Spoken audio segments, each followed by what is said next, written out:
हिंदुस्तान की आवाज, मैं विक्रांत कुमार विक्की अपने सहयोगी पत्रकार बलराम कुमार के साथ।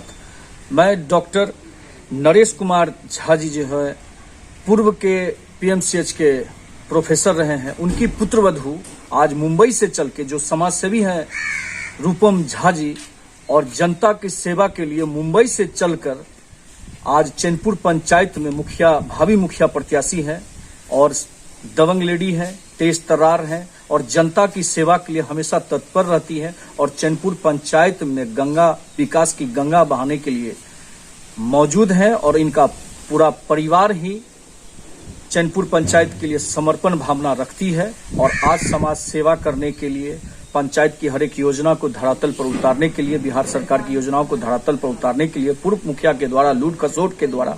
आइए हम जानते हैं रूपम झा जी से क्या कहना चाहती है और किन मुद्दों और किन एजेंडों को लेकर आप जनता के बीच जाएंगी।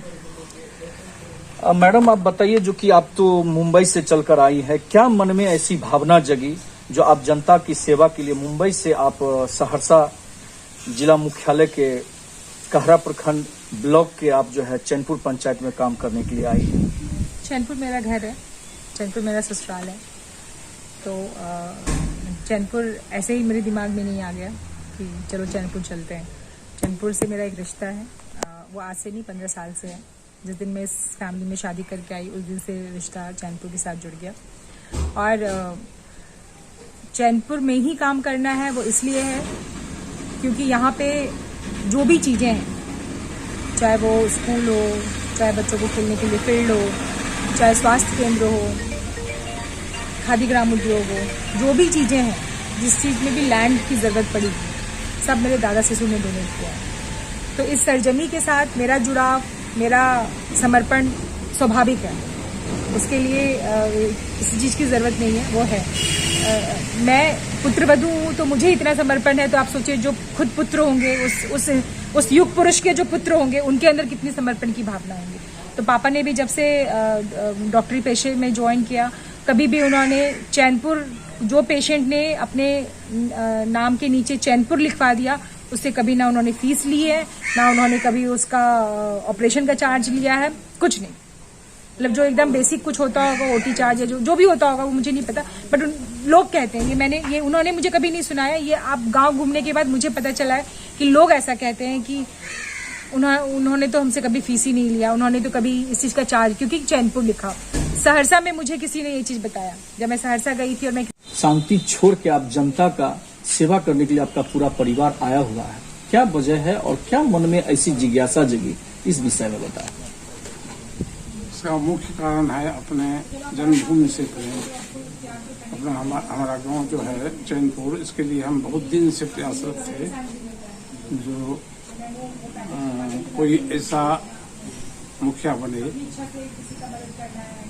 जो बिना अपना किसी लालच का, जो सरकार से मिलती है सुविधाएं, सभी सुविधा को जमीन पर उतार दिया, खास करके शिक्षा लाइन में, चिकित्सा लाइन में और रोड के विकास में, रोड के सफाई में। तो क्योंकि हम पिछले 40 साल से इसमें इन्वॉल्व हैं, 1978 से, तो अच्छा मुखिया बने। उस समय हम पटना मेडिकल कॉलेज में रेजिडेंट थे, जूनियर टीचर थे 1978 में। तो उस समय से हमको लालच है, क्योंकि हमारे खून में पता नहीं क्यों ऐसा है, हमारे पिताजी का खून हो सकता है वो। पिताजी जीवन भर अपना जमीन खरीद के करते गए शिक्षा गए। उसके बाद गाँव में या और कोई जो लाचार व्यक्ति है, रोजी रोटी में है, उसके लिए ताकि हम उद्योग शुरू करके सबको रोजी रोटी दिए गए।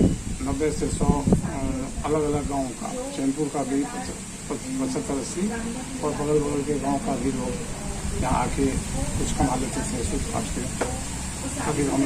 हम वैसे लक्ष्मीनारायण के मंदिर में है, ये भागवत बाबा का गांव है और भागवत बाबा के ही सभी संतान हैं, बेटा पक्ष और बेटी पक्ष।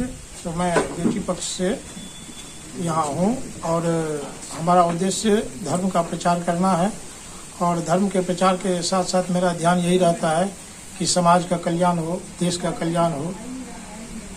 तो हम यहाँ देखे आज तक अभी हम सोचते हैं कि अभी तक जो भी इस गांव में हुआ, मैं किसी खास व्यक्ति का आलोचना मैं नहीं करना चाहता हूँ, क्योंकि जिनकी जैसी बुद्धि रही है वो इस गांव का वैसा सेवा किए है। इस बार रूपम झा को कैसे देख रहे हैं आप? हम तो यही सोचते हैं कि आज तक हमने जो तपस्या किया उसका फल आज रूपम झा के रूप में इस गांव को मिला है।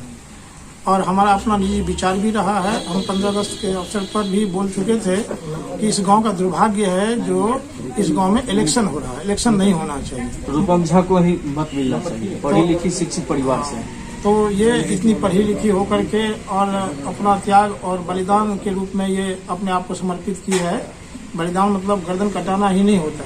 बलिदान मतलब यही होता है कि अपनी सुख सुविधाओं का बलिदान करके एक 10 वर्ष की बेटी है उसको छोड़ करके बम्बई में और गांव की सेवा के लिए ये तत्पर हो गई। ये तो हमको आश्चर्य लग रहा का है। उद्धार के लिए तो इनके मन में यही भावना है।